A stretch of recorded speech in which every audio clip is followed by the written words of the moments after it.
London, 1818. Winter.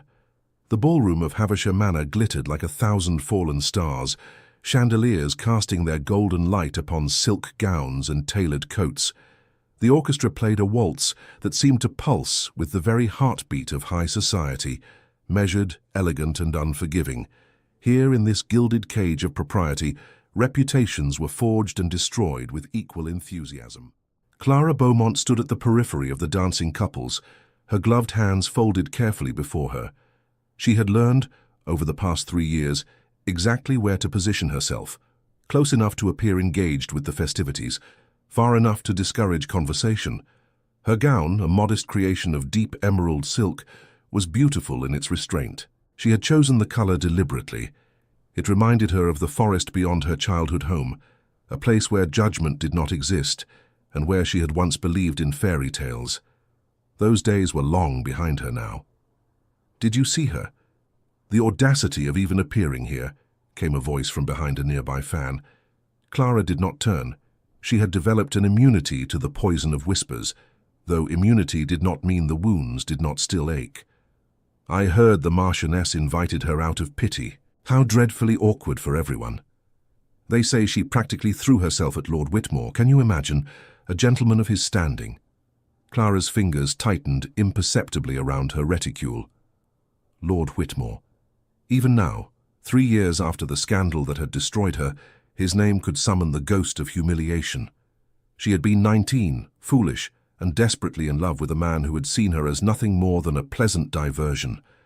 When she had refused his dishonorable proposal, when she had demanded respect instead of becoming his mistress, he had retaliated with devastating efficiency. The rumors he spread had been surgical in their cruelty. He painted her as a scheming seductress who had pursued him relentlessly, who had compromised herself deliberately in hopes of forcing a proposal. Society, always hungry for scandal and already suspicious of a young woman without powerful family connections, had devoured the story whole. Her father, a country vicar of modest means, had been devastated. Her mother had taken to her bed for months. Clara's younger sister, Margaret, had been withdrawn from her first season before it even began. The damage had been comprehensive and irreversible, yet Clara had refused to disappear entirely. She had not fled to the countryside to live out her days in shame as everyone expected. Instead, she had remained in London, living with her aunt, a widow of limited means but unlimited compassion, and attended the few events where she was tolerated if not welcomed. She smiled when greeted, spoke when spoken to, and conducted herself with a dignity that somehow made her accusers more uncomfortable than any dramatic protestations of innocence could have managed. The clock struck 9, and Clara considered making her departure. She had fulfilled her social obligation by appearing. The Marchioness of Havishire, a distant cousin on her mother's side, had insisted Clara attend the winter ball, likely motivated by both kindness and a perverse curiosity about how society would react. Clara had accepted because refusing would have seemed like cowardice, and she had precious few things left besides her courage. She was mentally calculating her exit strategy when the orchestra fell silent mid-phrase. The abrupt cessation of music sent a ripple of confusion through the ballroom, dancers stumbling to a halt and turning toward the grand entrance. The Duke of Ashford had arrived. Even Clara, isolated as she was from the inner workings of society, knew of Sebastian Ashford. Everyone did. He was the Duke of Ashford, master of 4 great estates, possessor of a fortune that made other wealthy men look impoverished. But it was not his wealth that made the entire ballroom hold its breath. It was the man himself. He was 32 years old and had inherited his title at age 20 when his father died in a riding accident. Since then, he had transformed the Ashford holdings from prosperous to legendary, using a combination of shrewd business sense and absolute ruthlessness. He was known to be brilliant, demanding, and utterly uncompromising. He did not tolerate fools, did not engage in idle society games, and certainly did not attend frivolous balls unless absolutely necessary for political or business purposes. His presence here at a mere winter ball was extraordinary. Clara watched from her corner as he descended the stairs with measured precision. He was tall, perhaps 6 feet 2 inches, with dark hair that fell rakishly across his forehead, despite obvious attempts to tame it.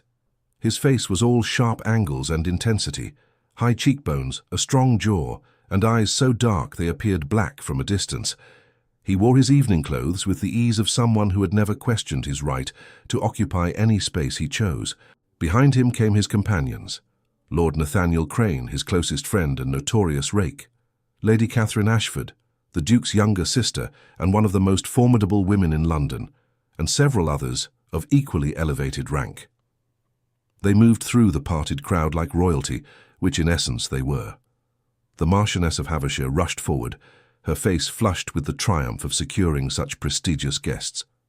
"Your Grace, what an unexpected honour! We had not dared to hope." "My apologies for the late arrival," Sebastian said, his voice carrying across the suddenly silent room. It was a remarkable voice, deep, controlled, with an edge that suggested he was accustomed to being obeyed. "Business detained me longer than anticipated." Of course. Please, you must allow me to introduce you to—" But the Duke was no longer listening to his hostess. His dark gaze had swept across the ballroom in a single comprehensive assessment, cataloguing and dismissing 100 faces in seconds. And then, inexplicably, impossibly, his eyes found Clara. She felt the weight of his attention like a physical force. For a moment that stretched impossibly long, they simply looked at each other across the crowded ballroom. Clara could not have said what she saw in his expression. It was too distant, too controlled. But something shifted in the air, some subtle change that made her heart begin to race. Then he was moving again, not toward the center of the room where the most important guests congregated, but in a direct line toward Clara's corner. The crowd parted reflexively before him, heads turning to follow his trajectory with growing confusion and curiosity. Clara felt panic flutter in her chest. There was no reason, absolutely no reason, for the Duke of Ashford to be walking toward her. They had never been introduced. She had no connections to his world. This had to be some terrible mistake. But he did not deviate from his course. He walked past dowagers who had been waiting years for his acknowledgement, past young ladies who had been primped and positioned in hopes of catching his eye, past the very Marchioness who was now following in his wake with an expression of bewildered concern. He stopped directly before Clara, so close that she had to tilt her head back to meet his eyes. Up close she could see they were not black, but rather the deepest brown, flecked with amber like embers in coal. There was intelligence in those eyes, and something else, something calculating and purposeful that sent a shiver down her spine. "Miss Beaumont," he said, and his use of her name sent a fresh wave of shock through the assembled crowd. He knew who she was. How? Clara managed a curtsy, her training overriding her confusion. "Your Grace." "I find myself weary of dancing with partners I cannot tolerate," he said, his voice pitched for her ears, but somehow carrying to the breathless spectators around them. "Would you do me the honor of a waltz?" The request was so absurd, so utterly impossible, that for a moment Clara thought she had misheard. The Duke of Ashford was asking her, Clara Beaumont, the scandal of London, to dance.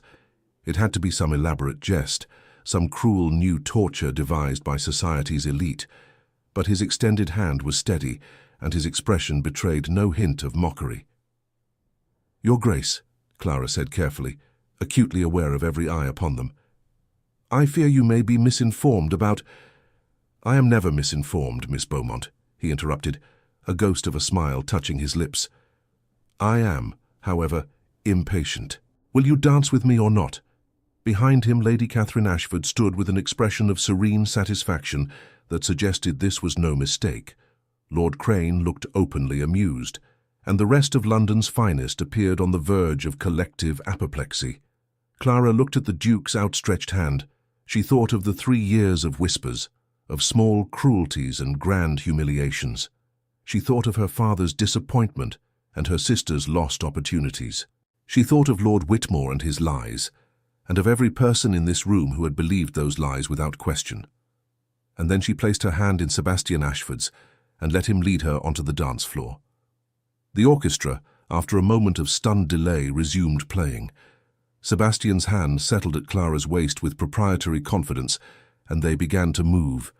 He was an excellent dancer, of course he was, guiding her through the steps with effortless precision. "You are wondering why," he said quietly, speaking only to her despite the hundreds of eyes tracking their every movement. "I am wondering many things, Your Grace. I have a proposition for you, Miss Beaumont, one that I believe will serve both our interests admirably." Clara missed a step, but his hand tightened at her waist, keeping her steady. "I cannot imagine what interests we might share." "Can you not?" His dark eyes bore into hers. "You need vindication. I need a wife. The mathematics are quite straightforward." The world seemed to tilt sideways. "I beg your pardon? I will be plain, as I detest wasted words.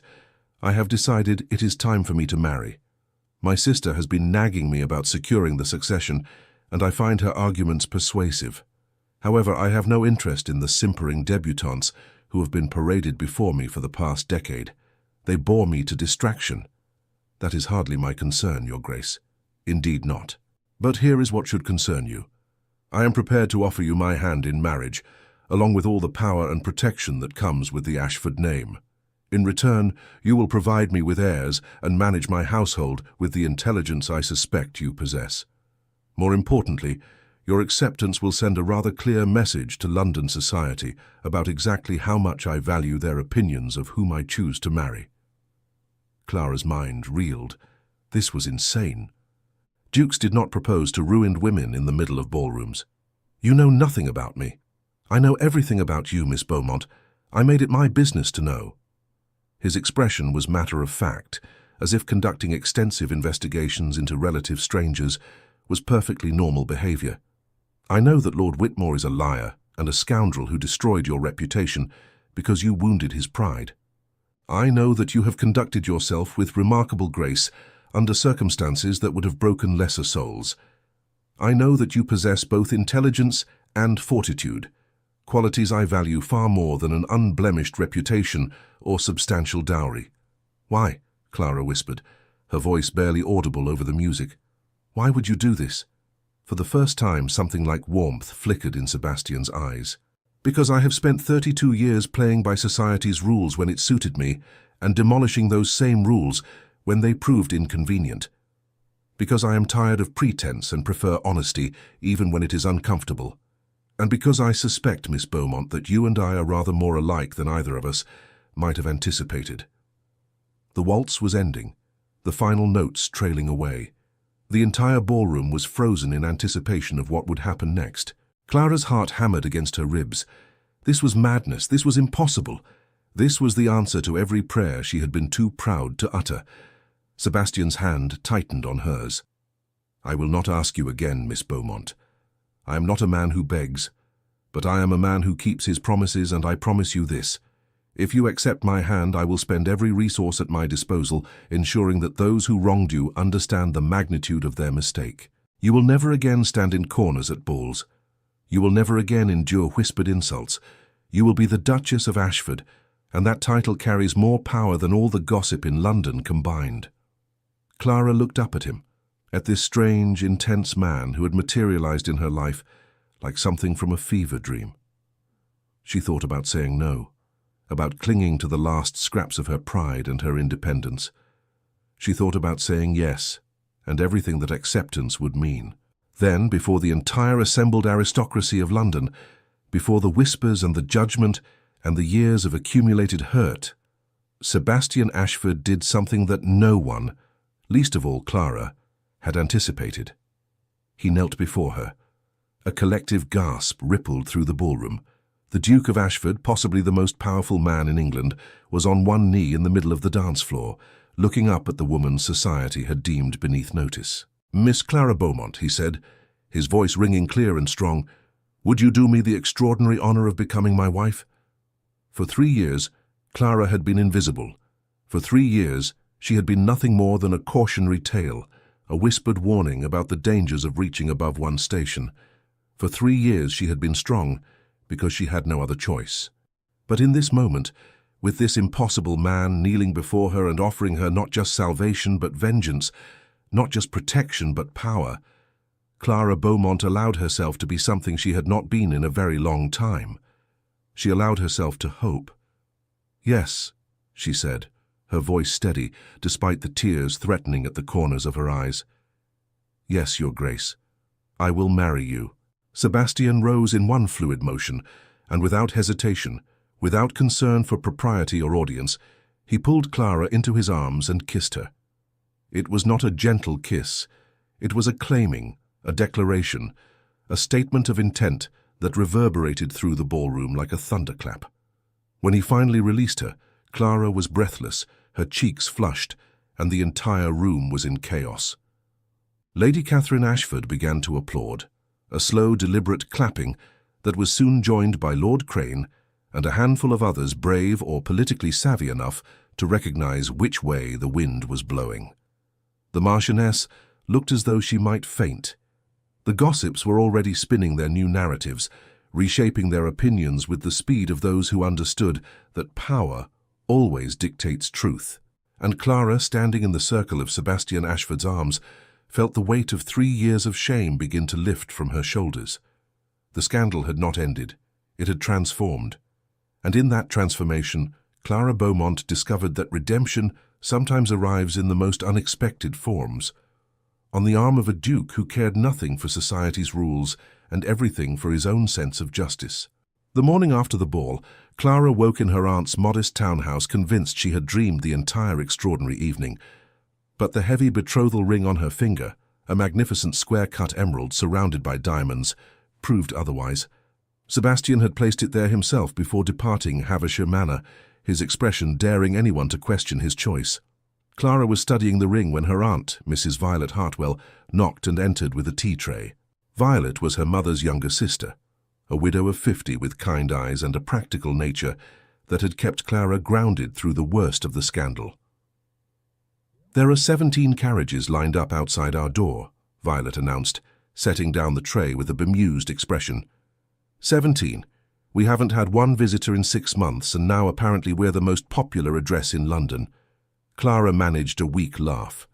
"They're not here for me. They're here to assess whether the Duke has lost his mind." "Well, he certainly seems to have lost something." Violet poured tea with steady hands. "I've been awake since dawn trying to understand what happened last night. Clara, dear, I must ask, did you know the Duke before yesterday evening?" "I had never met him in my life." "Then why—" Violet stopped, shaking her head. "No, that's not the right question. The right question is, do you want this? Truly? Because I may be poor and we may be social pariahs, but you are not some commodity to be bartered. If this is merely a rescue, if you're accepting out of desperation—" "I don't know," Clara interrupted honestly. "Aunt Violet, I don't know what I want anymore. I spent 3 years wanting nothing more than to prove my innocence, to force society to see the truth, and now, suddenly, I have the power to do exactly that. But it comes attached to a man I don't know, to a life I can't even imagine." She looked down at the ring. "Is it wrong that I said yes anyway?" Violet was quiet for a long moment. Then she reached across and squeezed Clara's hand. "It's not wrong to save yourself, darling. It's not wrong to accept help when it's offered. The question is whether you can live with the terms." Before Clara could respond, their elderly maid announced a visitor. "The Lady Catherine Ashford, ma'am." Clara and Violet exchanged startled glances. The Duke's sister had apparently wasted no time in calling. Clara hastily smoothed her morning dress and nodded for the maid to show her in. Lady Catherine swept into the small drawing room like a force of nature. She was 25 years old, tall and striking rather than conventionally pretty, with the same dark hair and intelligent eyes as her brother. She wore a travelling dress of deep blue velvet and carried herself with the unconscious arrogance of someone who had never doubted her place in the world. "Miss Beaumont," she said warmly, extending both hands, "I am delighted to finally meet you properly. And you must be Mrs. Hartwell. How lovely." Clara accepted the greeting with some bewilderment. "Lady Catherine, I confess I did not expect—" "Didn't you? I would have been here at dawn if Sebastian hadn't physically restrained me. He said something about allowing the poor woman to sleep before I descended upon her, which shows remarkable consideration for a man who usually has all the subtlety of a cavalry charge." She settled into a chair without waiting for invitation, making the modest furniture seem suddenly inadequate. "Now then, We have approximately 100 things to accomplish in the next 3 weeks before the wedding, so we'd best get started. 3 weeks, Clara's voice came out as a squeak. Sebastian wants to be married before the end of the month. Something about not giving society time to mobilize their objections, though honestly, who would dare object? The last person who questioned Sebastian's judgment found themselves ruined so thoroughly that they now live in Scotland raising sheep. Catherine's smile was bright and slightly terrifying. Anyway, we need to discuss your trousseau, the guest list, the ceremony itself, and most importantly, how we're going to ensure that every single person who cut you for the past 3 years understands exactly what a mistake they've made. Clara's head was spinning. Lady Catherine, just Catherine, please. We're going to be sisters after all. And before you ask the question that's written all over your face, let me be clear. This was not entirely my brother's idea. Well, the dramatic proposal was his idea. Sebastian does love a dramatic gesture, but I may have planted the initial seed. I'm afraid I don't understand. Catherine leaned forward, her expression turning serious. I've been aware of you for some time, Miss Beaumont. Your situation interested me, not out of prurient curiosity, but because I have made it my business to track the injustices society inflicts on women. Your case was particularly egregious. Lord Whitmore is a snake, and the fact that he destroyed you for refusing to become his mistress while he walks free is a travesty. How did you know that? Clara asked quietly. The true story, I mean. I never told anyone except my family. I have my sources, and more importantly, I have friends who know how to investigate discreetly. Once I learned the truth, I brought it to Sebastian's attention. He was displeased. He has very strong feelings about men who abuse their power to harm those with less. Catherine's smile was sharp. It also happened to coincide with his recent decision that he needs to marry. I may have suggested that a woman of intelligence and character who has been tested by adversity would make a far better duchess than any of the vapid debutantes being thrust at him. Clara felt something shift in her understanding. So this was a calculation, a convenient arrangement. Does that disappoint you?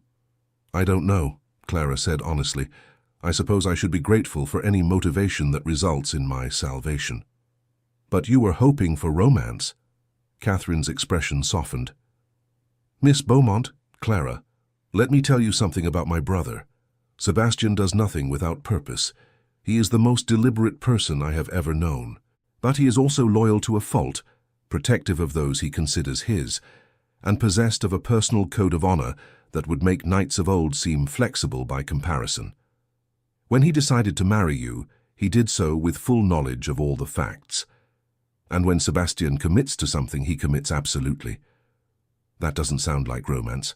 It sounds like a business contract. Perhaps. Catherine stood, smoothing her skirts. But I've observed that the most enduring unions are built not on passionate impulse, but on mutual respect and aligned interests. Love, if it comes, grows from that foundation. My parents' marriage was arranged, you know. They despised each other for the first year. Then, slowly, they built something real. By the time my father died, my mother was devastated. She never remarried. Catherine moved toward the door, then paused. Give Sebastian a chance. Give yourself a chance. I think you might be surprised by what you discover. After Catherine departed, Clara sat in silence, processing everything. Violet eventually spoke. She's rather formidable, isn't she? Terrifying, Clara agreed, and I think I might like her very much. The rest of the day proved Catherine's predictions accurate. Visitors came in a steady stream, their motivations transparent. Lady Ashworth, who had cut Clara directly at the opera 6 months ago, now gushed about having always known dear Clara possessed special qualities. Mrs. Pemberton, whose daughter had been particularly cruel in her mockery, hinted broadly about her own daughter's suitability as a lady-in-waiting for the future duchess. Clara received them all with polite coolness, her aunt by her side. She accepted no apologies because none were offered, only transparent attempts to curry favor with the Duke's chosen bride. It was nauseating and vindicating in equal measure. In the afternoon, Sebastian himself called. He arrived without fanfare, simply appearing in the drawing room like he had every right to be there. which Clara supposed he now did. "Your Grace," she said, rising. "This is unexpected." "Is it?" "I thought it customary for engaged couples to actually speak to one another." He glanced around the modest room, his expression unreadable. "I've come to discuss practicalities. I understand Catherine descended upon you this morning with her usual enthusiasm. I apologize if she was overwhelming." "Not at all. She was illuminating." Something flickered in Sebastian's eyes. Amusement, perhaps. "I'm certain she was. My sister has never met a secret she couldn't extract or a scheme she couldn't orchestrate. Please sit. I won't stay long, but there are matters we need to address." They sat, an oddly formal arrangement given that they were engaged to be married. Sebastian leaned back, entirely at ease in a way that Clara envied. "First, the wedding will be held at St. George's, Hanover Square, in 3 weeks. Catherine is handling most arrangements, but I wanted to confirm you have no objections to the timeline." "Would it matter if I did?" "Yes," he said simply. "This is not an abduction, Miss Beaumont. If you need more time, we can arrange it." Clara considered. More time meant more opportunities for doubt, for society to mobilize against them, for her to lose her nerve. 3 weeks is acceptable. "Good. Second, you'll need to move to Ashford House before the wedding. I know it's unconventional, but there are practical considerations. You'll need access to appropriate resources for your trousseau and preparations. My house has an entire wing that will be yours alone until we're married. Mrs. Hartwell is, of course, welcome to stay as well." "You've thought of everything." "I generally do." He paused. "Clara, may I call you Clara?" She nodded, thrown by the sudden informality. "Clara, I want to be clear about something. Last night was theatre, necessary and effective theatre, but theatre nonetheless. What happens between us in private can be different. We need not pretend to grand passion or make declarations we don't feel. I am offering you a partnership based on mutual benefit and I hope eventual respect. Is that something you can accept?" It was the honesty that undid her. After 3 years of lies and pretense, his straightforward pragmatism was oddly refreshing. "Yes," she said, "I can accept that. In fact, I prefer it. I have had quite enough of pretty words and false promises." "Whitmore," Sebastian said, his voice hardening. "Catherine told you she investigated him?" "She mentioned it." "What she didn't mention is what I intend to do with that information." Sebastian's expression could have carved stone. "Lord Whitmore will not attend our wedding.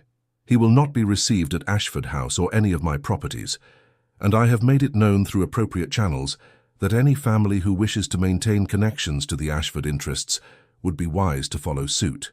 Within the month, he will find himself suddenly unwelcome at the very establishments where he destroyed you." Clara felt something fierce and hot coil in her chest. "You're exiling him." "I'm applying consequences. Actions have results, even delayed ones." He stood, preparing to leave. "I want you to understand something, Clara.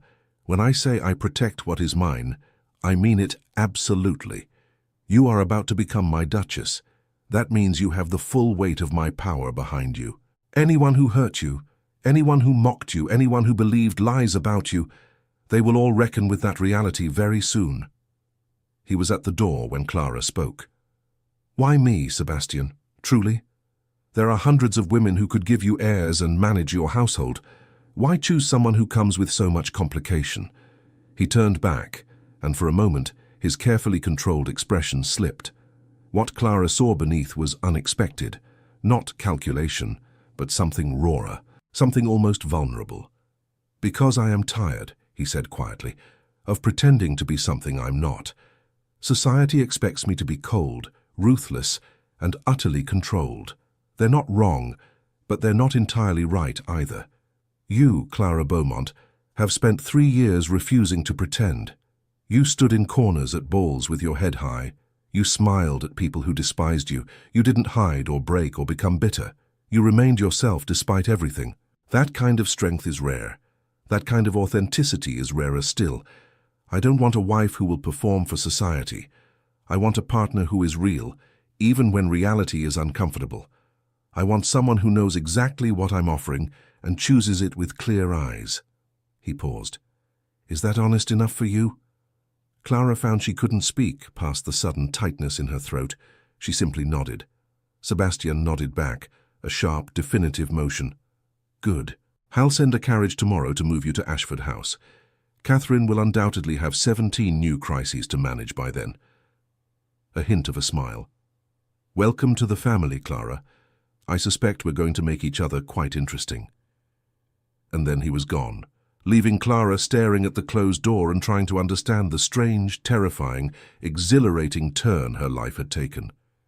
Ashford House was not a house. It was a statement rendered in marble and limestone, a sprawling Palladian mansion in Mayfair that seemed designed to remind visitors of their own insignificance. As Clara's carriage pulled through the gates the following morning, she counted 15 windows across the front facade alone, and suspected there were at least double that number around the back. "Good Lord," Violet breathed beside her. "Clara, this is terrifying," Clara finished. "It's absolutely terrifying." And yet, when the butler, an imposing man named Grimshaw who managed to convey both absolute dignity and subtle warmth, welcomed them at the entrance, Clara felt an unexpected sense of arrival. Perhaps it was the way Grimshaw bowed to her with genuine respect, or the way the staff lined up in the entrance hall seemed curious, rather than judgmental. Or perhaps it was simply that for the first time in 3 years, she was walking through doors that would not close against her. Catherine materialized within minutes of their arrival, a whirlwind of energy and planning. "Excellent, you're here. Sebastian's gone to the city for business, but he left instructions that you're to have complete access to everything. Come, I'll show you your rooms." She led them through a maze of corridors, each more opulent than the last. The house was a study in controlled extravagance, nothing gaudy, but everything of the highest quality. Finally, Catherine pushed open a set of double doors to reveal a suite that made Clara stop in her tracks. "This is the Duchess's wing," Catherine explained. "It's been unused since our mother died 8 years ago. Sebastian had it completely refurbished for you." The rooms were breathtaking. The main sitting room was decorated in soft greens and golds, with large windows overlooking an extensive garden. Through an archway was a bedroom with a 4-poster bed that could sleep 6 people, and beyond that, a dressing room that was larger than Clara's entire previous bedroom. "It's too much," Clara whispered. "It's exactly enough," Catherine corrected. "You're going to be the Duchess of Ashford. This is your domain. Get used to it." The next 2 weeks passed in a blur of fittings, meetings, and increasingly surreal encounters with society's finest, all of whom were suddenly desperate to curry favor with the future Duchess. Clara attended teas where women who had snubbed her now competed for her attention. She received invitations to events that would have been unthinkable a month ago. And through it all, Catherine was her constant companion, teaching her the unspoken rules of her new position with a combination of humor and fierce loyalty. Sebastian himself was a more elusive presence. He appeared for dinner most evenings, and they fell into a pattern of surprisingly comfortable conversation. He told her about his various business interests, shipping, property, investments that she struggled to fully comprehend, but found fascinating nonetheless. She told him about her childhood in the country, about her father's parish and her mother's garden, about Margaret and the life she hoped her sister might still have. "Your sister," Sebastian said one evening over port. "She's 17 now." "Yes, she should be having her first season, but after what happened to me—" "She'll have her season this spring," Sebastian interrupted, "as the Duchess of Ashford's sister, sponsored by my family. Anyone who tries to punish her for your supposed sins will deal with me directly." Clara felt tears prick her eyes. "You would do that? Clara, in less than a week, your family becomes my family. That means something to me. It should mean something to you as well." He studied her with those dark, penetrating eyes. "You still don't quite believe this is real, do you?" "I wake up every morning expecting to discover it was all a dream. Dreams don't usually come with 17-room mansions and sisters who plan weddings with military precision." But his tone was gentle. "It's real, Clara, and you need to start believing it, because once we're married, you'll be one of the most powerful women in England. That power comes with responsibilities. I'm not sure I know how to wield power. Then you'll learn. I did. He leaned back, his expression distant. I was 20 when I inherited. My father died suddenly, and everyone expected me to fail. I was too young, too inexperienced, too educated beyond what was fashionable. They watched and waited for me to destroy the Ashford legacy through incompetence or youthful foolishness. Instead, I tripled our worth within 5 years and made enemies of half the peerage by refusing to play their games. He looked at her directly. You think society will easily accept you as my duchess. They won't. But that doesn't matter because we won't be asking for their acceptance, we'll be demanding their respect. There's a difference. And if they refuse to give it, then they'll learn what happens when they stand against an Ashford. His smile was sharp. Welcome to the castle, Clara. It's time to stop being the victim and start being the queen. The words stayed with Clara as the wedding day approached. She found herself standing straighter, speaking with more confidence, meeting the eyes of those who had once mocked her. And she saw something shift in how people treated her, not warmth, not yet, but certainly wariness. She was no longer just Clara Beaumont, the scandal. She was Clara Beaumont, soon to be the Duchess of Ashford, and that title carried weight, whether people liked it or not. The night before the wedding, Catherine hosted a small dinner with just family and close friends. Clara's parents and Margaret had arrived from the country that afternoon, her father bewildered by the grandeur, her mother in tears of relief and joy. Margaret, at 17, was wide-eyed with wonder at everything, and Clara felt a fierce protectiveness toward her sister that she hadn't anticipated. Lord Crane was there, charming everyone with practiced ease. He cornered Clara at one point, his expression unusually serious. "I've known Sebastian since we were boys at Eton," he said without preamble.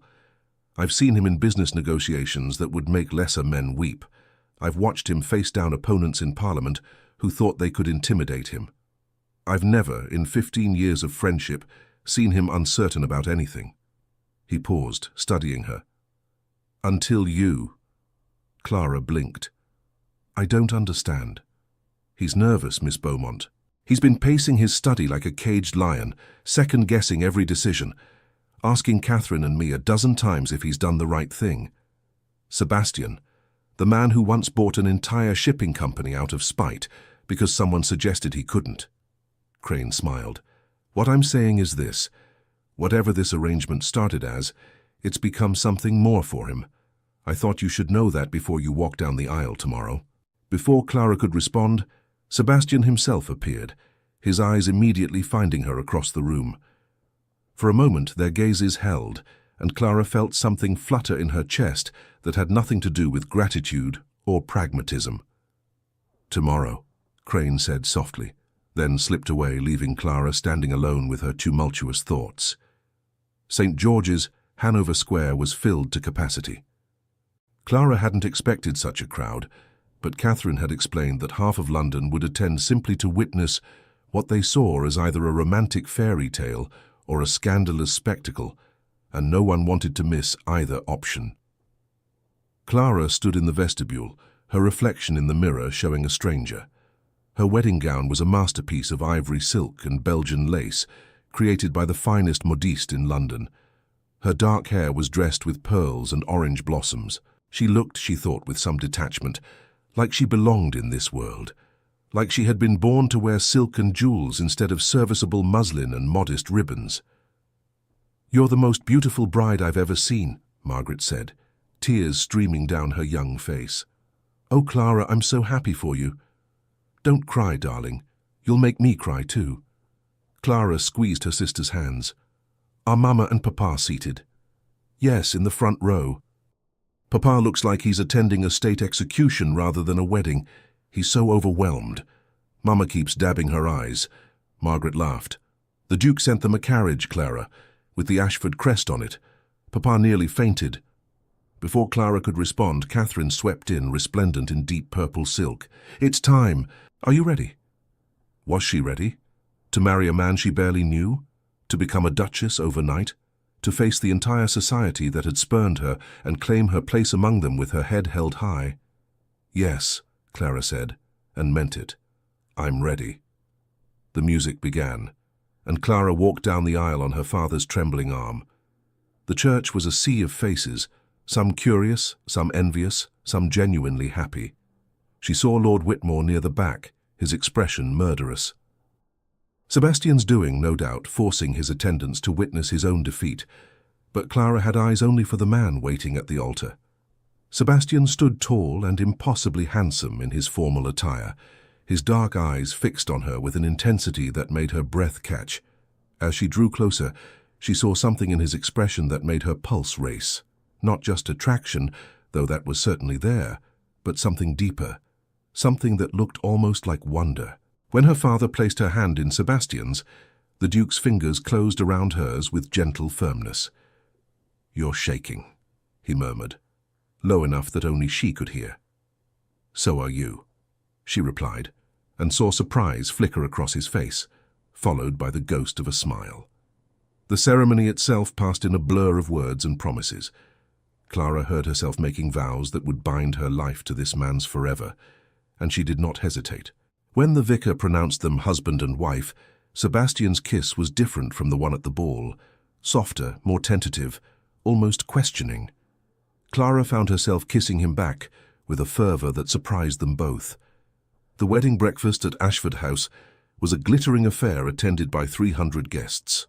Clara floated through it in a daze, accepting congratulations from people who would have spat on her a month ago, dancing with Sebastian while everyone watched, and gradually beginning to believe that this was, impossibly, her life now. It was during the fourth dance that she noticed Lady Charlotte Pemberton hovering nearby. Charlotte had been her closest friend before the scandal, but had abandoned Clara immediately when the rumours began. Now she looked desperate to speak. "To your Grace," Charlotte said tentatively when the dance ended. "Might I have a word?"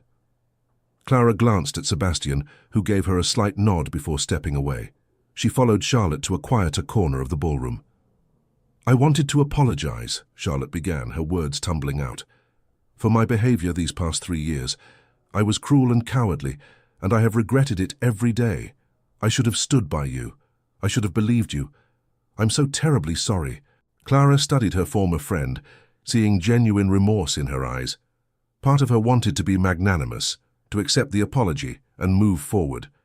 But another part, the part that had been forged in the fires of abandonment and betrayal, couldn't quite manage it. "Thank you for the apology, Lady Charlotte," Clara said coolly. "I accept it, though I'm afraid I cannot forget so easily.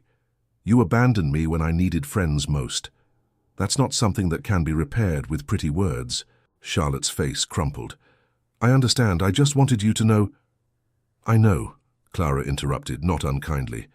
"But knowing doesn't change what happened. Perhaps in time we might rebuild some form of friendship. But that time is not today." She walked away, feeling Sebastian's eyes on her from across the room. When she reached him, he took her hand. That looked difficult. It was necessary. Clara looked up at her new husband. "I'm learning that power means making hard choices." "Indeed it does." His expression was approving.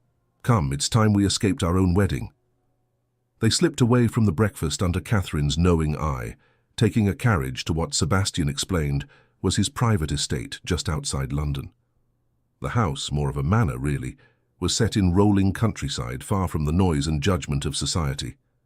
"I thought we might want privacy for our first days as husband and wife," Sebastian said, as they entered the elegantly appointed residence. "No servants except a skeleton staff. No obligations. Just us." The word us hung in the air between them, weighted with implications neither had fully addressed. They were married now. This was their wedding night, and despite all the pragmatic conversations about arrangements and partnerships, they had carefully avoided discussing the more intimate aspects of marriage. Clara felt her pulse quicken as Sebastian led her to a drawing room where supper had been laid out. They ate in surprisingly comfortable silence, both seemingly reluctant to address the elephant in the room. Finally, Sebastian set down his wineglass. "Clara, I need to be clear about something. I know what is traditionally expected on a wedding night, but I want you to understand that there is no obligation. We can take our time with the more intimate aspects of marriage. I won't force anything you're not ready for." The consideration in his voice nearly undid her. Clara had been steeling herself for demands, for expectations, for the loss of the last vestiges of her autonomy. This gentle patience was unexpected. "And if I said I don't want to wait?" she heard herself say, surprising them both. Sebastian's eyes darkened. "Then I would ask if you're certain. This doesn't have to happen tonight." "I know." Clara stood, moving closer to him. "But we're married now, Sebastian, and I find I'm tired of waiting.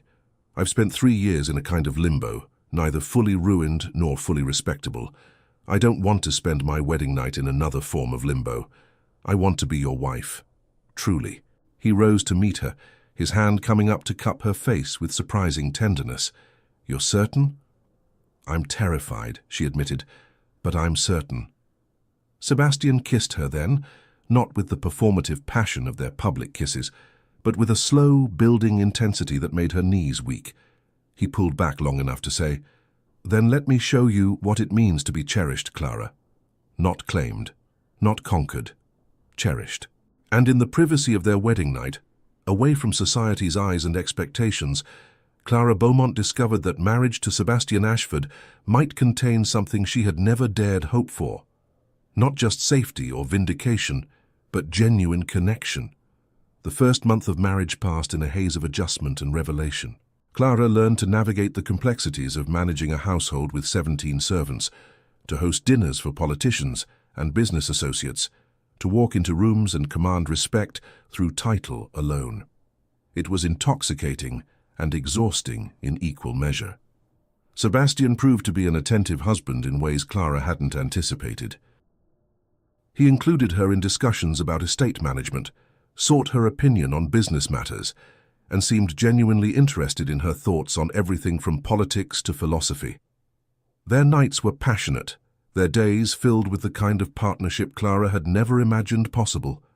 But she also learned that being the Duchess of Ashford came with complications. The first real test came 6 weeks after the wedding, at a ball hosted by the Duchess of Marlborough. Clara and Sebastian attended together, and the moment they entered, Clara felt the familiar prickle of hostile attention. But this time, instead of relegating her to corners, people actively avoided her, not out of scorn, but out of uncertainty about how to approach the new Duchess. Lord Whitmore was there, looking haggard and angry. He had, as Sebastian promised, found himself increasingly isolated from society's inner circles. Clara watched him from across the ballroom and felt not triumph, but a strange emptiness. His destruction didn't undo what he'd done to her. It just meant they were both diminished by their shared history. She was pondering this when a young woman approached. Lady Amelia Thornton, barely 18 and clearly terrified. "Your Grace," Amelia said, dropping into a curtsy so deep she nearly toppled. "Forgive my boldness, but I needed to speak with you. I have nowhere else to turn." Clara's instincts immediately sharpened. "Please stand. What's troubling you?" The girl glanced around nervously. "It's Lord Ashworth. He's been pressing his attentions on me, making suggestions that are not honourable. I tried to refuse, but he says if I don't accept, he'll spread rumours about me like he did about—" She stopped, horrified. "Oh God, I didn't mean like he did about me," Clara finished gently. "It's all right. Tell me everything." The story that emerged was sickeningly familiar. Lord Ashworth, cousin to the man who had destroyed Clara, was using the same tactics on this vulnerable girl. Amelia had no powerful family to protect her, no connections to fight back. She would be ruined, just as Clara had been, except this time Clara had the power to prevent it. "Does anyone else know about this?" Clara asked. "No, Your Grace. I was afraid to tell anyone, but then I saw you tonight and I thought, perhaps—" "You thought correctly." Clara squeezed the girl's hand. "Stay here, I'll return shortly." She found Sebastian in conversation with Lord Crane and several other influential men. She touched his arm, and he immediately excused himself, his expression alert. "What's wrong?" Clara explained quickly, watching fury build in her husband's eyes. "We need to stop him, Sebastian. Tonight. Consider it done." He looked to Crane. "Nathaniel, I need you to gather Lords Pemberton, Hertford and Bexley. Quietly. We're having a conversation with Ashworth in the library in 5 minutes." Clara watched as Sebastian orchestrated the takedown with clinical precision.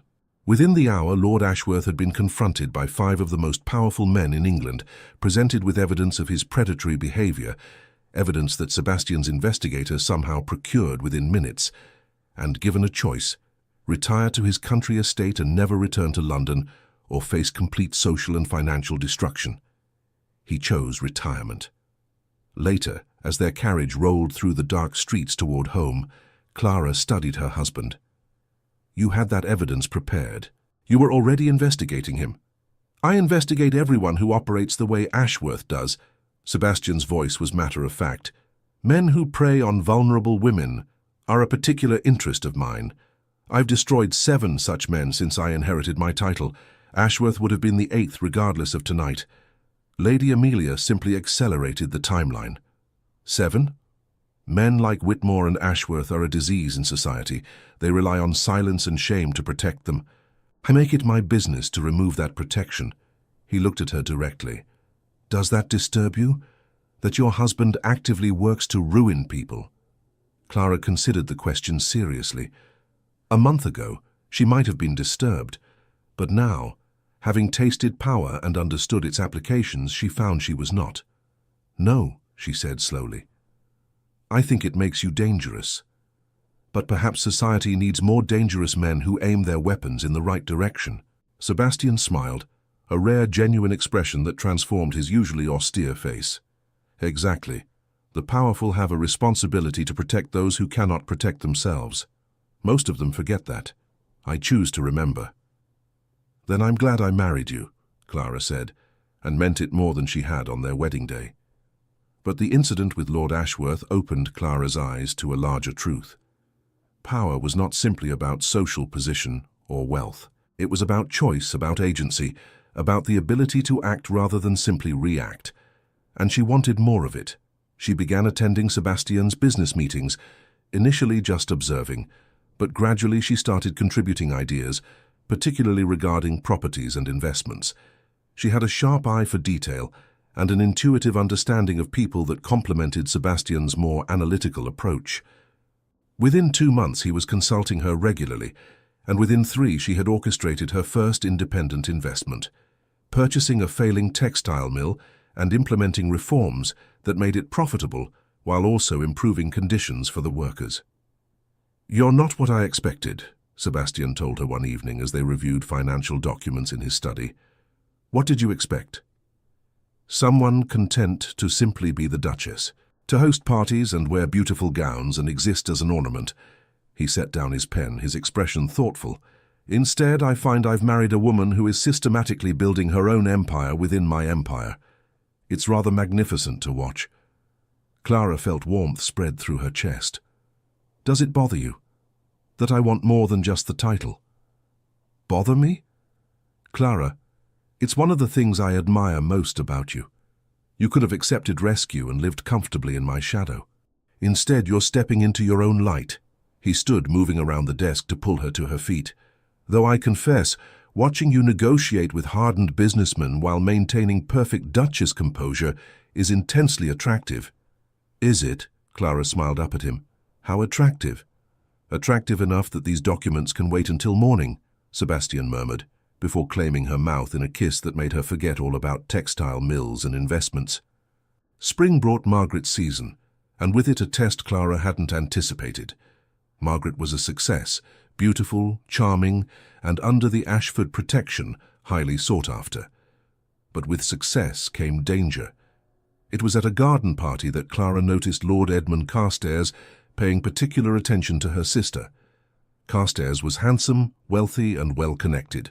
He was also, according to Catherine's network of informants, a compulsive gambler who had nearly bankrupted his estate and was desperately seeking a wealthy bride. Clara watched him dance with Margaret, saw the way her sister blushed and smiled, and felt something protective and fierce rise within her. She would not let Margaret be used the way she had been used. That evening she confronted Margaret in her rooms at Ashford House. "He's charming, isn't he, Lord Carstairs?" Margaret's face lit up. "Oh, Clara, he's wonderful, so attentive and kind. He said I was the most beautiful woman he'd ever seen." "Margaret, I need you to listen to me." Clara sat beside her sister, taking her hands. "Lord Carstairs is in serious financial trouble. He needs to marry money, and he sees you as a solution to his problems." Margaret pulled away, her expression hurt and defensive. "That's not true. He cares for me, Clara. Not everyone is like Lord Whitmore." The words stung, even though Clara knew they came from youth and naivety. "No, not everyone is, but some men are very good at pretending to be what they're not. I've seen his financial records, Margaret. Sebastian showed them to me. Carstairs is desperate. So you and the Duke are going to control whom I marry, decide what's best for me like I'm a child?" Margaret stood, her eyes flashing with anger. "I know you went through something terrible, Clara. I know you were hurt, but you can't protect me from every possible harm by locking me away from anyone who might not be perfect." Clara felt the sting of truth in her sister's words. Was she being overprotective? Or was she exercising the hard-won wisdom of experience? "I'm not trying to lock you away," Clara said carefully. "I'm trying to ensure you make an informed choice. Love him if you want to. Marry him if you choose. But do it with your eyes open, knowing exactly who he is and what he needs from you. Don't walk into marriage blind the way I nearly did." Margaret softened slightly. "I appreciate your concern, truly I do. But I need to make my own decisions, even if they're mistakes. That's the only way I'll learn." After Margaret left, Clara sat alone in the darkened room, wondering if she had become the very thing she once resented, a voice of stern pragmatism crushing romantic dreams. When Sebastian found her there an hour later, she was still wrestling with the question. "Margaret told me about your conversation," he said, sitting beside her. "She's angry with both of us. With good reason, perhaps. Who are we to dictate her choices? We're people who care about her and want to spare her pain." Sebastian pulled Clara against his side. "But you're right to question it. There's a fine line between protection and control. I've walked that line badly more than once." Clara looked up at him. "You have?" "Catherine," he said simply. "When she was 19, she fell in love with a painter. A good man, talented and kind, but utterly unsuitable by society's standards. I forbade the match, used my authority as her guardian to prevent it. She obeyed me, but our relationship was strained for years. She eventually forgave me, but she never forgot, and neither did I. Do you regret it? Every day, because I didn't trust her judgment. I didn't believe she could know her own heart. I treated her like a possession to be managed rather than a person to be respected." He looked at Clara directly. "Don't make my mistake with Margaret. Warn her, advise her, but ultimately trust her to decide her own fate." It was wise counsel, and Clara took it. She apologized to Margaret the next morning, explained her concerns one more time, but made clear that the choice was Margaret's alone. Her sister, mollified and grateful, promised to be cautious. As it turned out, Margaret's own instincts proved sound. After several more encounters with Carstairs, she began to notice the signs Clara had warned about, the way he always steered conversations toward money, his interest in the Ashford properties, his subtle probing about dowries. She ended the courtship herself with grace and firmness, and Clara had never been prouder. But the incident forced Clara to confront something she'd been avoiding, her own unresolved pain from what Lord Whitmore had done. She had been so focused on moving forward, on claiming her new life, that she hadn't truly processed the old wounds. They were still there, festering beneath the surface, influencing her reactions and decisions. One afternoon, she found herself in the Ashford House library, staring at nothing, when Catherine discovered her. "You're thinking about him," Catherine said, not a question but a statement. "How did you know?" "Because you have that look, the one that says you're somewhere else, somewhere darker." Catherine settled into a chair across from Clara. "You've been running from it, you know, from the actual pain of what happened. You married Sebastian, claimed your power, rebuilt your life, but you never actually grieved for what was taken from you. What good would grieving do? It's done. It's over. Is it? Or are you still letting Whitmore's lies define parts of you?" Catherine leaned forward. "Clara, you are not a victim anymore, but you're also not required to simply be strong all the time. Sometimes strength looks like admitting you were hurt. Sometimes it looks like crying. Sometimes it looks like confronting the source of your pain directly. You want me to speak to Whitmore. I want you to do whatever you need to find peace. But yes, if confronting him would help, I think you should do it. Not for revenge, you've already won, but for closure, for the chance to look him in the eye as the Duchess of Ashford and tell him exactly what you think of him. Clara spent 3 days considering it. Finally, she approached Sebastian. I want to confront Whitmore, she said without preamble. Not publicly, not for show. Just a conversation, a reckoning. Sebastian studied her for a long moment. Are you certain? Seeing him again might be more painful than you anticipate. I know, but Catherine is right. I need this. I need to face him from a position of strength and finally close that chapter of my life completely. Then I'll arrange it. Sebastian pulled her close. But not alone. I'll be there, in the room, or just outside. Whatever you prefer. Lord Whitmore arrived at Ashford House 3 days later, summoned by a command he could not refuse. Sebastian had made it clear, accept this meeting or face complete financial ruin.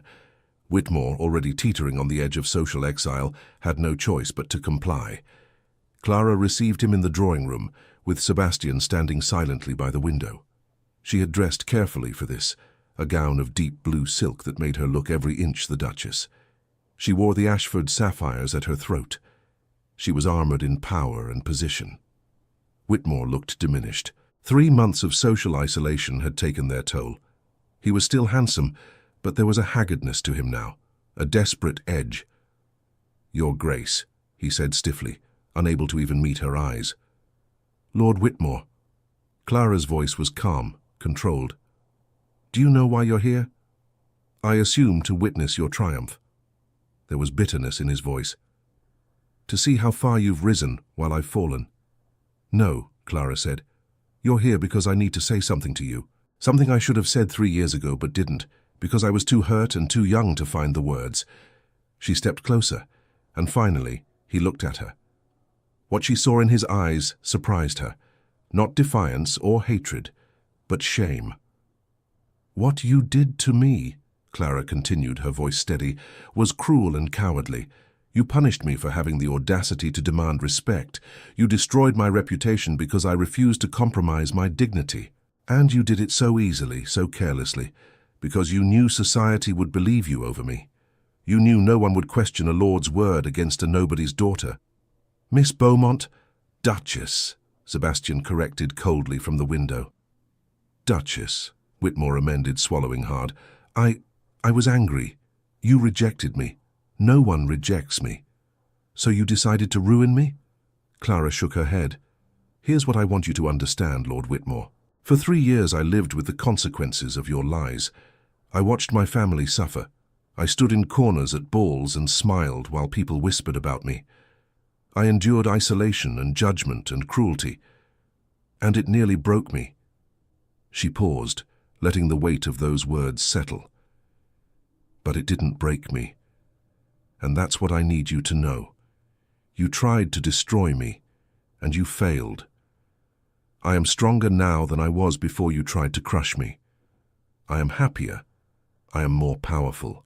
I have built a life that is richer and more meaningful than anything I might have had if you had never entered my world. Whitmore's face was pale. I'm sorry, he whispered. Truly. For whatever it's worth, I'm sorry. It's worth very little, Clara said honestly. Your apology doesn't undo the damage. It doesn't restore the years I lost. But I accept it because holding on to anger only hurts me, not you. She drew herself up to her full height.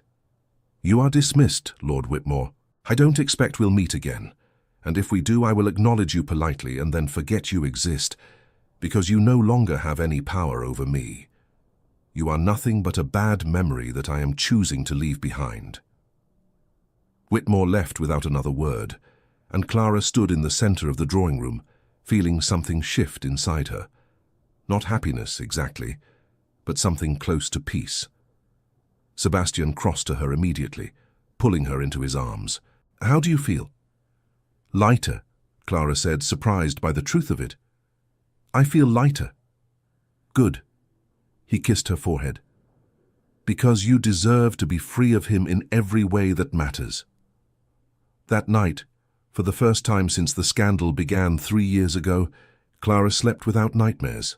Summer arrived with all its London glory, stifling heat, crowded ballrooms, and the endless parade of social obligations. Clara had settled into her role as Duchess with increasing confidence, and she and Sebastian had developed a genuine partnership that surprised them both. But what surprised Clara most was the realization, one morning in July, that she was happy. Not just content, not just grateful for her changed circumstances. Actually, deeply, genuinely happy. She was in the garden, reviewing plans for a charitable foundation she was establishing to help women who had been ruined by circumstance, when Sebastian appeared with an expression she'd never seen before: uncertainty. "Clara, I need to tell you something," he said without preamble. "Something I should have told you months ago." Her heart stuttered. "What is it?" He sat beside her on the garden bench, his usual confidence visibly shaken. "Do you remember when I told you that I made it my business to know everything about you before I proposed?" "Yes, of course. What I didn't tell you was how long I'd known about you, or why I really chose you as my Duchess." He drew a deep breath. "Clara, I first became aware of you 4 years ago, before the scandal, before Whitmore." Clara stared at him, confused. 4 years ago? But we never met." "No, we didn't. But I saw you." Sebastian's expression turned distant with memory. "It was at a house party in the country. I had been dragged there by Catherine for some reason I can't even remember. You were there with your family, a young woman of 18, laughing with your sister in the gardens. I watched you for perhaps 5 minutes, listening to you tell some story that had your sister in stitches, and I remember thinking that I had never seen anyone so genuinely joyful." Clara's breath caught. "I don't understand." "You haunted me," Sebastian continued quietly. "For months afterward, I found myself thinking about that laughing girl in the garden. But you were too young and I was too busy building my empire. I thought about seeking an introduction, but I told myself it was foolish. Then, a year later, I heard about the scandal, about what Whitmore had done, and I was furious. You were angry about what happened to me, but you didn't even know me. I knew enough. I knew he had destroyed something bright and beautiful for his own petty pride. So I investigated. I learned the truth about what really happened, and I destroyed several of Whitmore's business ventures in retaliation, though he never knew it was me." Clara tried to process this revelation. "For 3 years, you knew about me. You were... what? Watching me. Not watching. Protecting, from a distance, making sure Whitmore couldn't do any more damage, ensuring you had safe places to go, even if you didn't know I was arranging it." He finally met her eyes. "When Catherine suggested I needed to marry, and then mentioned your situation, it felt like fate was giving me a second chance. A chance to finally meet the woman who had occupied my thoughts for years. But I knew if I told you all this, you'd think I was obsessed or unhinged, so I presented it as a practical arrangement." Clara stood, her mind reeling. "You let me think you barely knew who I was. You let me believe this was just a convenient solution to your marriage problem." "Yes." Sebastian stood as well, his expression raw in a way she'd never seen. "Because I was a coward. Because I didn't want you to feel any more pressure than you already did. Because I wanted you to come to care for me naturally. Not because you felt obligated to reciprocate feelings I'd harbored for years." He ran a hand through his hair in frustration. "I know this sounds like madness. I know it's not how marriages are supposed to begin. But Clara, you have to understand, from that first moment in the garden, you captured something in me that I didn't even know could be captured." Clara's emotions were a whirlwind. Shock, confusion, anger at the deception, and beneath it all, something else. A dawning understanding of all the small moments over the past months that suddenly made more sense. The way Sebastian had always seemed to know exactly what she needed, the way he had anticipated her thoughts. The way he had watched her with an intensity that went beyond mere partnership. "You should have told me," she said finally. "I know. This entire time, I thought I was entering a marriage of convenience. I thought you saw me as a useful solution to a problem. And instead you married a man who had been half in love with you for years. I understand if you're angry. I understand if this changes things between us." Sebastian's voice was tight. "But I couldn't keep lying to you, Clara. Not when what we have has become so much more than I ever dared hope." Clara turned to face him fully, studying this complicated man she had married. "Are you in love with me, Sebastian?" He didn't hesitate. "Yes, completely. Desperately. In ways that terrify me because I've never felt anything close to this before. For 4 years. The beginnings of it for 4 years. The fullness of it these past months, watching you transform from a wounded survivor into a formidable duchess. Watching you claim your power. Watching you smile at me across the dinner table like I'm someone who matters. Watching you sleep in my arms and knowing I would burn down the world before I let anyone hurt you again." He stepped closer. "I am in love with you, Clara Ashford, and I'm terrified that this confession has destroyed whatever we were building." Clara's heart was racing. She thought about the past months, about how her own feelings had evolved from gratitude to partnership to something far deeper. She thought about the nights when she'd found herself studying Sebastian's sleeping face and feeling her chest tighten with emotion she hadn't wanted to name. She thought about how the idea of losing him now made her feel physically ill. "You're an idiot," she said finally. Sebastian blinked. "I beg your pardon." "You're an idiot," Clara repeated, moving closer. "You've been in love with me for years, and instead of telling me, you constructed this elaborate fiction about practical arrangements and convenient solutions. You let me think I was a means to an end rather than—" She stopped, swallowing hard. "Rather than someone you actually wanted." "Clara, let me finish." She placed her hand on his chest, feeling his heart hammer beneath her palm. "I have spent the past 2 months falling in love with you, Sebastian Ashford, with your intensity and your strange sense of honor, with the way you protect people who can't protect themselves, with your loyalty and your vulnerability and even your arrogance. I have fallen in love with my husband, and I've been terrified to admit it, because I thought you only wanted me for practical reasons." Sebastian's eyes widened. "You love me." "Apparently we're both idiots," Clara said, and then she was in his arms and he was kissing her with a desperate intensity that spoke of years of longing finally unleashed. When they finally broke apart, both breathing hard, Sebastian rested his forehead against hers. "I should have told you from the beginning. Probably. But I understand why you didn't. We've both been so busy protecting ourselves that we nearly protected ourselves right past something real." Clara pulled back to look at him properly. "No more secrets, Sebastian. If this is going to work, truly work, we need to be honest with each other, about everything." "No more secrets," he agreed. "Though I should warn you, complete honesty from me will probably be overwhelming. I have 4 years' worth of thoughts about you stored up. I think I can handle it." Clara smiled, feeling something warm and sure settle in her chest. "After all, I'm the Duchess of Ashford now. I can handle anything."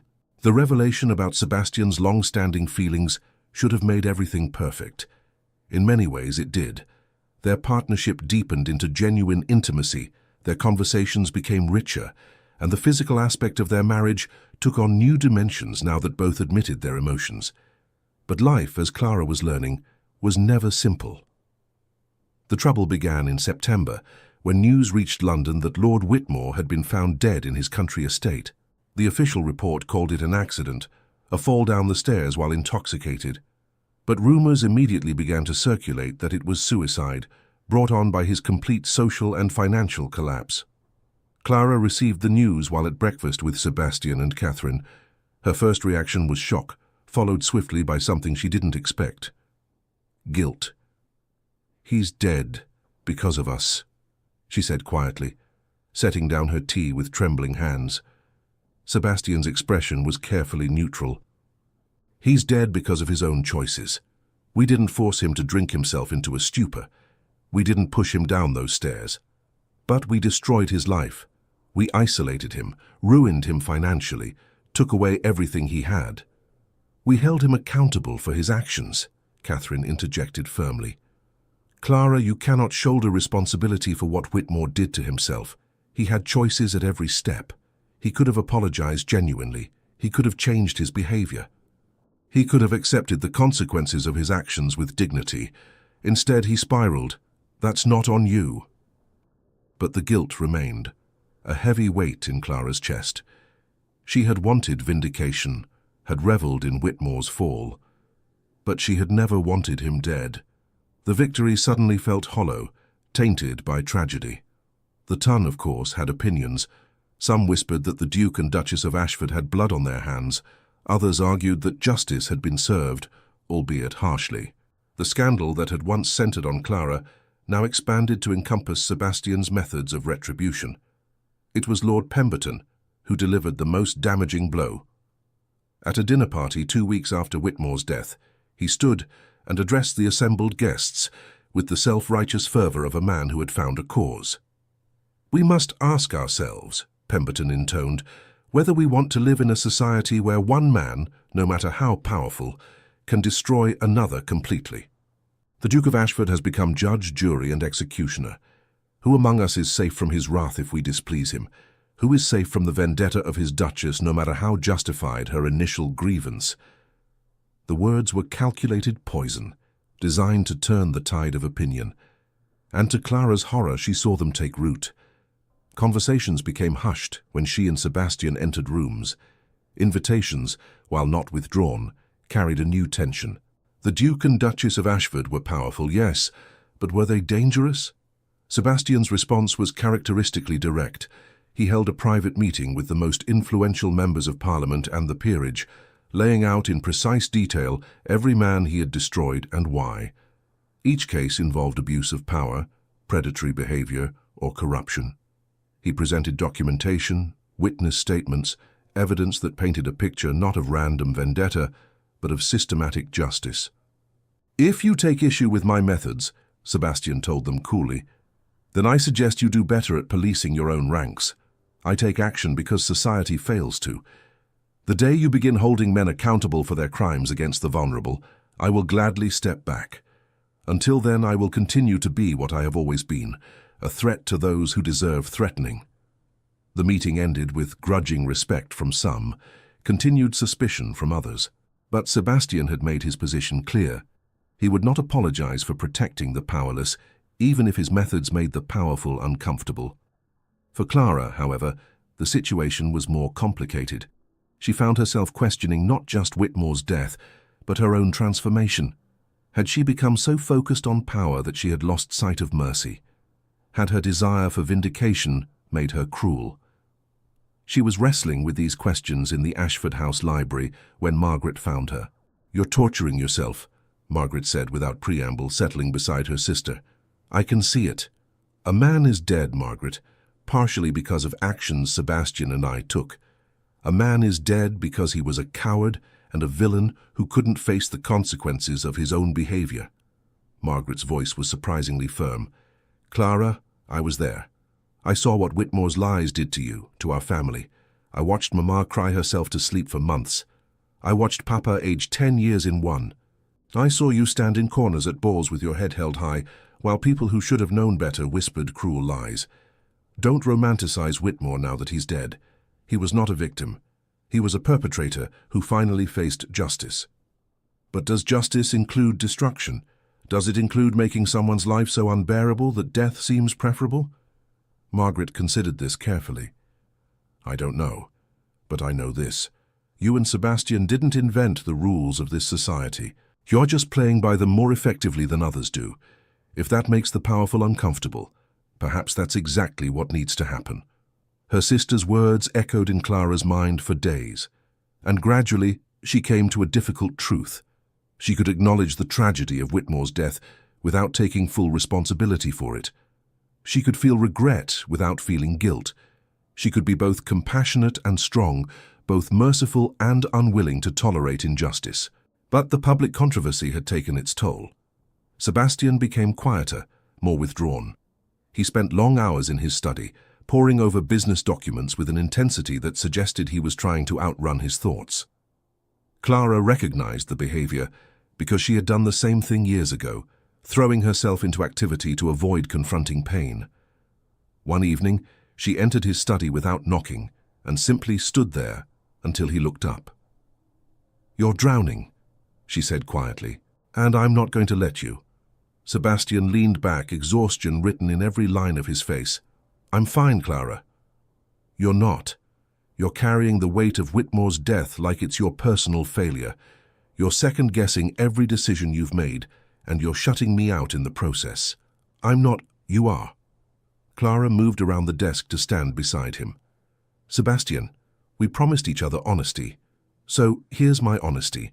I don't know if what we did was entirely right. I suspect there are shades of grey in this situation that neither of us wants to examine too closely. But I do know that you acted from a place of protecting others. And I know that Whitmore made his own choices right up until the end. You can carry regret without carrying blame." Sebastian pulled her onto his lap, burying his face in her neck. "I never wanted him dead, Clara. I wanted him diminished. I wanted him to understand what it felt like to be powerless. But I never wanted this. I know.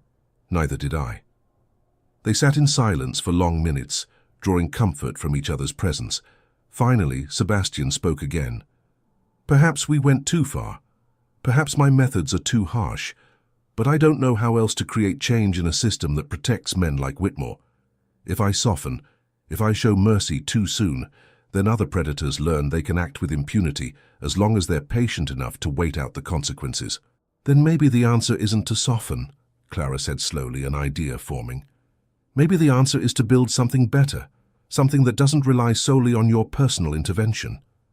She explained her vision then, a network of support for women in situations like hers had been, legal assistance, financial aid, social protection, a systematic approach to addressing the inequities that allowed men like Whitmore to thrive.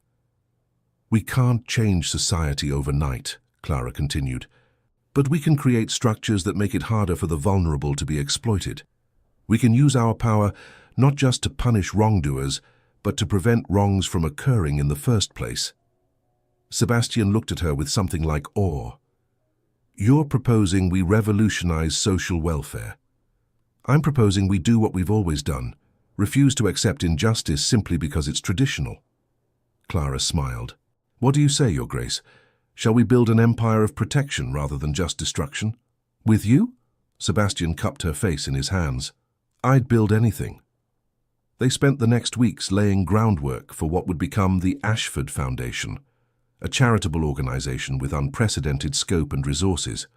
Clara threw herself into the project with passion, and gradually she saw Sebastian's darkness lift.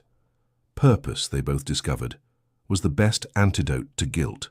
Winter arrived with its usual London fervour, bringing with it the little season and renewed social obligations, but Clara found that the events she had once dreaded now held little power over her. She was no longer the scandal of London. She was the Duchess of Ashford, co-founder of a charitable foundation that was already making waves throughout society. The foundation's first public event was a gala to raise funds and awareness. Clara had planned every detail meticulously, from the guest list to the speakers. Among those speaking would be 3 women who had been helped by the foundation, women whose stories of survival and resilience would, Clara hoped, open eyes and hearts. The evening of the gala, Clara stood before her mirror while her maid arranged her hair. She wore a gown of midnight blue silk, the Ashford diamonds at her throat. But what struck her most was her own reflection, the confidence in her posture, the strength in her eyes. She had come so far from the broken girl who had once stood in corners hoping to be invisible. Sebastian appeared behind her, devastatingly handsome in his evening clothes. "You're nervous," he observed. "Terrified," Clara admitted. "What if no one comes? What if they dismiss this as a duchess's vanity project?" "Then they're fools, and we'll proceed without them." Sebastian turned her to face him. "But they'll come, Clara, and they'll listen, because you've earned their respect, even if some of them won't admit it." The ballroom at Ashford House was transformed into an elegant venue for change. As guests arrived, Clara greeted them with Sebastian at her side, feeling his steady presence anchor her. The attendance was impressive. Lords and ladies, politicians, business leaders, even some members of the royal family. Catherine worked the room with practiced efficiency, steering influential people toward conversations with the Foundation's representatives. Lord Crane, who had become one of their staunchest supporters, was charming donations from wealthy widows with shameless enthusiasm. But the moment that mattered came when Clara stood to speak. "Thank you all for coming tonight," she began, her voice carrying across the suddenly silent room. "Many of you knew me first as a scandal. Some of you believed lies about my character. Some of you cut me directly in the street." She paused, letting the uncomfortable truth settle. "I don't say this to shame you, but to remind us all of how quickly society can turn on those who are vulnerable. How easily reputations can be destroyed and lives ruined by rumor and prejudice. I was fortunate. I had family who loved me, an aunt who gave me shelter, and eventually a man who saw past society's judgment to offer me protection and partnership." She looked at Sebastian, who watched her with undisguised pride. "But most women in my situation have none of those advantages. When they're ruined, whether by their own mistakes or others' malice, they have nowhere to turn. They become invisible, discarded, condemned to poverty or worse. The Ashford Foundation exists to change that, to provide legal protection, financial assistance, and social support to women who have been failed by the system that should protect them. We cannot undo the past, but we can shape the future, and we can do it together." The applause that followed was thunderous. But more importantly, when the three women who had been helped by the Foundation told their stories, Clara saw tears in the eyes of some of London's most hardened socialites. She saw understanding dawn in faces that had previously shown only judgment. By the end of the evening, the Foundation had raised more than twice its initial goal. Dozens of women had volunteered their time and resources, and Clara had received more than one quiet apology from people who had once condemned her. But the most meaningful moment came from an unexpected source. As the guests were departing, Lady Amelia Thornton, the girl Clara had saved from Lord Ashworth months ago, approached with an older couple. "Your Grace," Amelia said, her voice trembling slightly, "these are my parents. They wanted to meet you." Lord and Lady Thornton looked uncomfortable but determined. Lord Thornton spoke first. "Duchess, we wanted to thank you. Amelia told us what you did for her, what you and the Duke did. She might have been ruined if not for your intervention. Any decent person would have done the same," Clara said gently. "But most didn't, most wouldn't." Lady Thornton's eyes were bright with tears. "I need you to know something. 3 years ago, I heard the rumors about you and Lord Whitmore, and I believed them. I told my friends you had been too forward, too bold. I contributed to your destruction through thoughtless gossip." She drew a shaky breath. "I am deeply ashamed of that now, and I am profoundly grateful that you chose to be merciful to my daughter, despite having every reason to be bitter toward women like me." Clara felt her own eyes sting. "Lady Thornton, I appreciate your honesty, and I'm grateful that Amelia came to me when she needed help.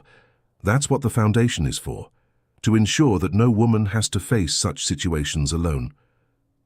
After they departed, Sebastian pulled Clara into his arms. "You're crying." "Happy tears," Clara assured him.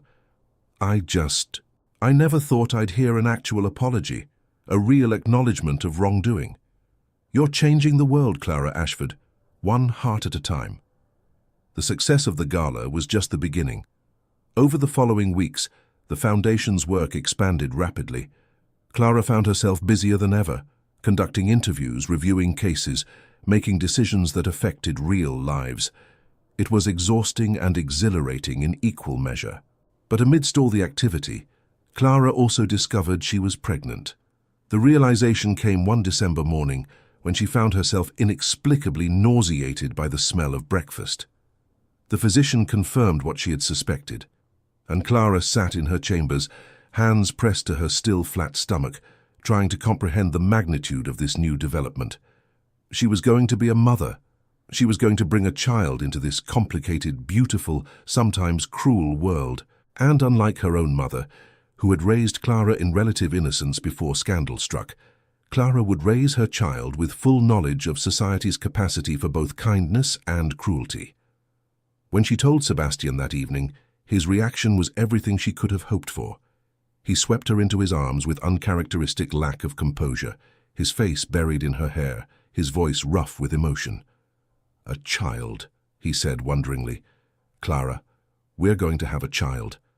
"Are you happy?" she asked, though his reaction made the answer obvious. Happy doesn't begin to cover it. He pulled back to look at her, his hands framing her face.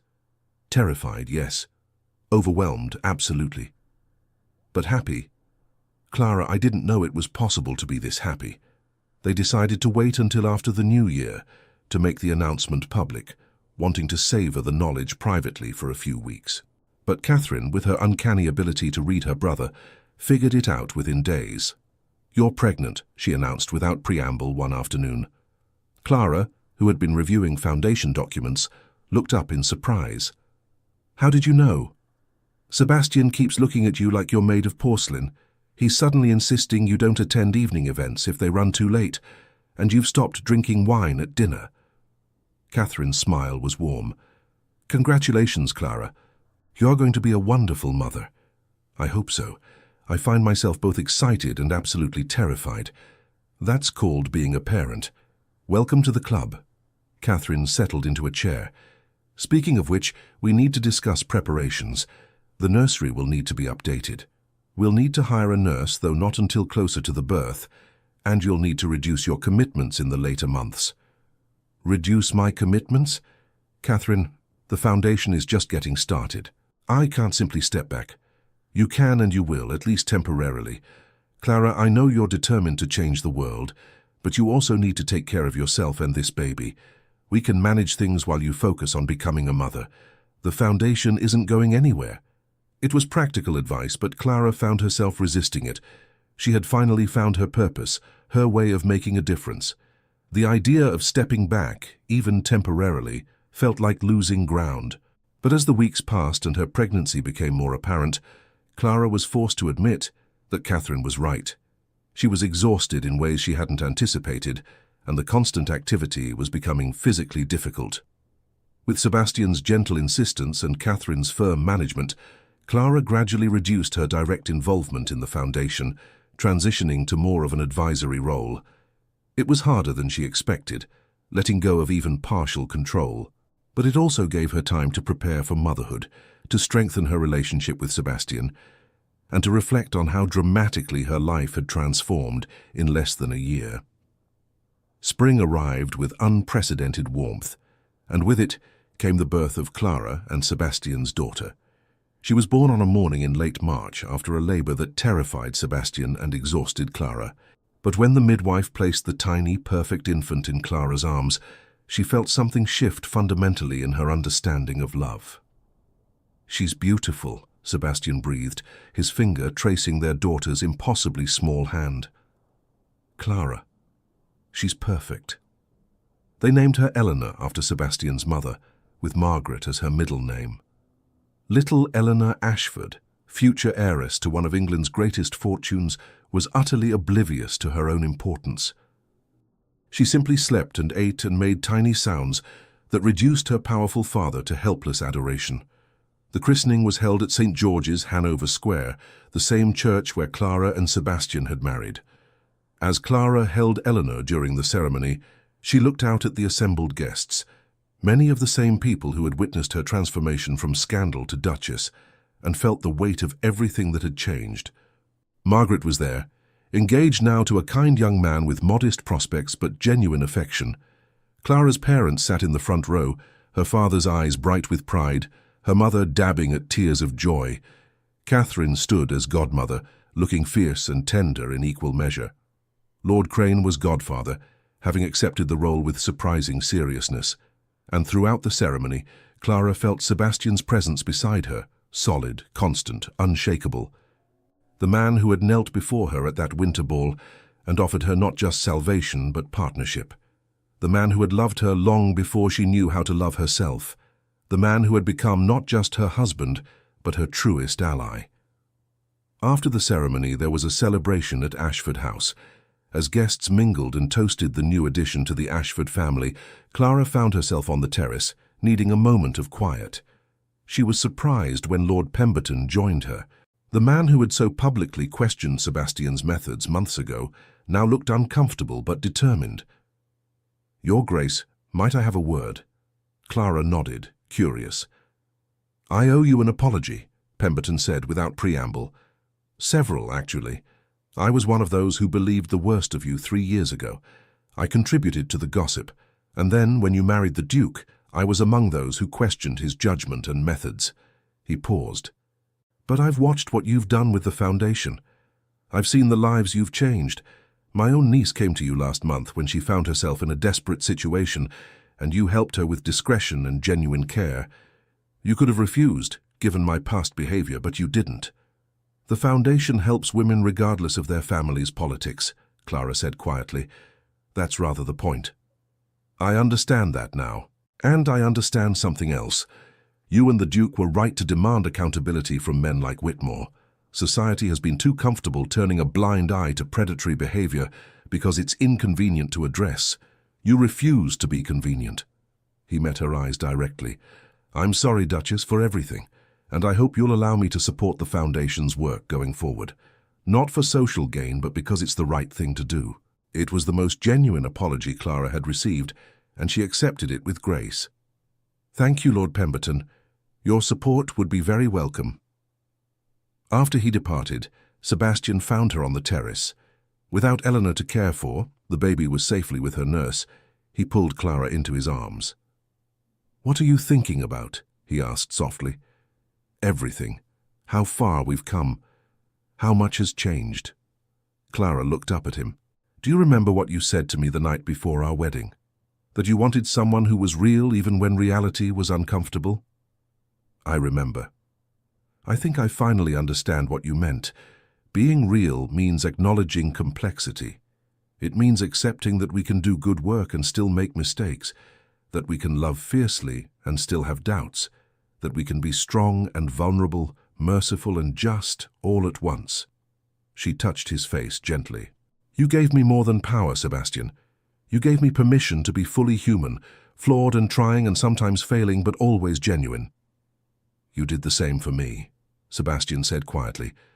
"Before you, I was so focused on control that I forgot how to be vulnerable. You taught me that strength and softness aren't opposites, that I could be powerful and still allow myself to love completely." He kissed her forehead. "I knelt before you in that ballroom to make a point to society. But the truth is, I would kneel before you every day for the rest of my life simply because you make me want to be worthy of you." Clara felt tears slide down her cheeks. "We're both worthy, Sebastian. We're both enough. And together, we're building something that matters."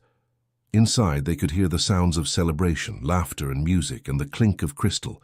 Their daughter was surrounded by people who loved her, protected by the foundation her parents were building, heir to a legacy that valued justice as much as wealth. "Do you ever regret it?" Sebastian asked suddenly. "The way we started? The calculation of it?" Clara considered the question seriously. "No, because even if it began as an arrangement, it became something real. We chose each other, Sebastian. Not just that first night, but every day since. We keep choosing each other, and I think that's more romantic than any passionate impulse could be." "Then I have a request," Sebastian said, a smile playing at his lips. "It's been nearly a year and a half since I last proposed to you, and that proposal, while effective, was rather lacking in genuine sentiment." "What are you saying?"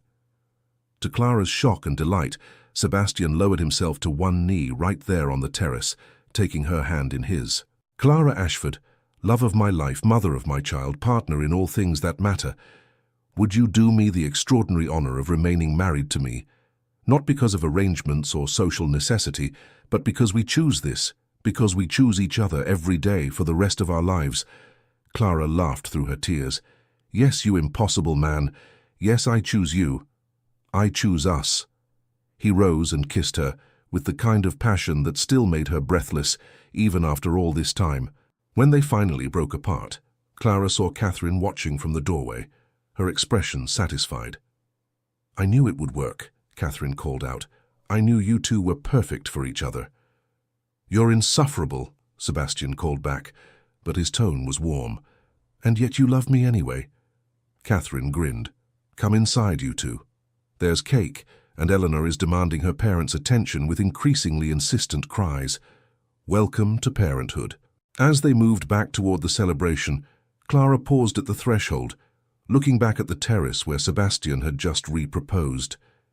This house, this life, this family, all of it had seemed impossible 18 months ago when she'd stood in a corner at a ball, resigned to a life of whispers and judgment. But then a duke had knelt before her, offering not pity, but power. And together, they had built something neither could have created alone. Epilogue, 3 years later. The gardens of Ashford Hall, Sebastian's country estate, were in full summer glory. Clara sat beneath an ancient oak tree, watching as 3-year-old Eleanor chased butterflies with more enthusiasm than success. Their second child, a boy named Thomas, slept peacefully in his cradle beside her. The Ashford Foundation had expanded beyond London, establishing branches in 3 major cities. Margaret was now happily married with her first child on the way. Clara's parents had retired to a comfortable cottage on Ashford land, where her father could pursue his studies without the burden of parish duties. Lord Whitmore's death, while still a complicated memory, no longer haunted Clara's dreams.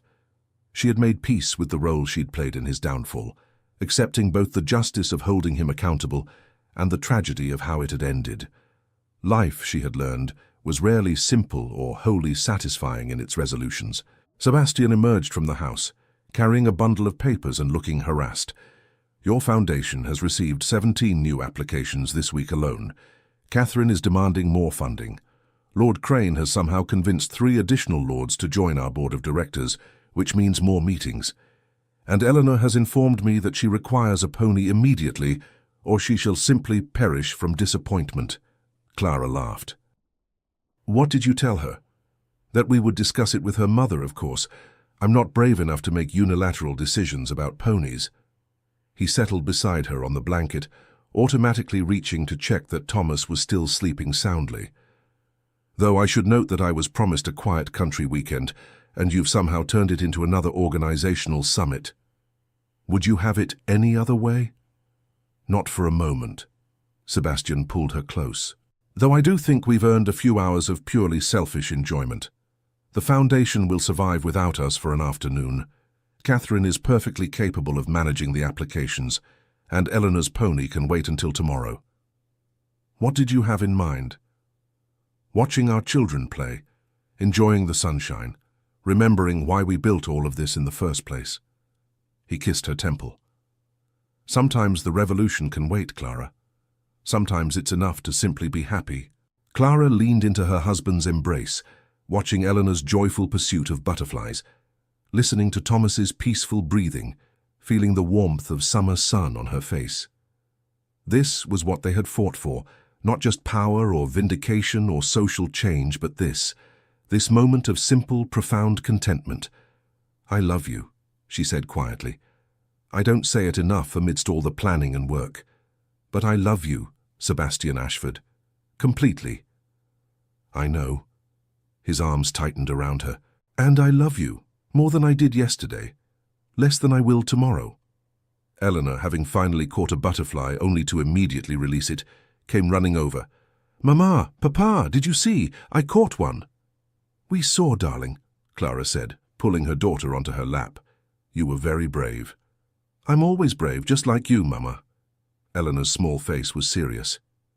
You were very brave before I was born, weren't you? Auntie Catherine told me stories. Clara and Sebastian exchanged glances. They had agreed to eventually tell Eleanor the truth about their unconventional beginning, but they hadn't expected Catherine to jump the gun quite so soon.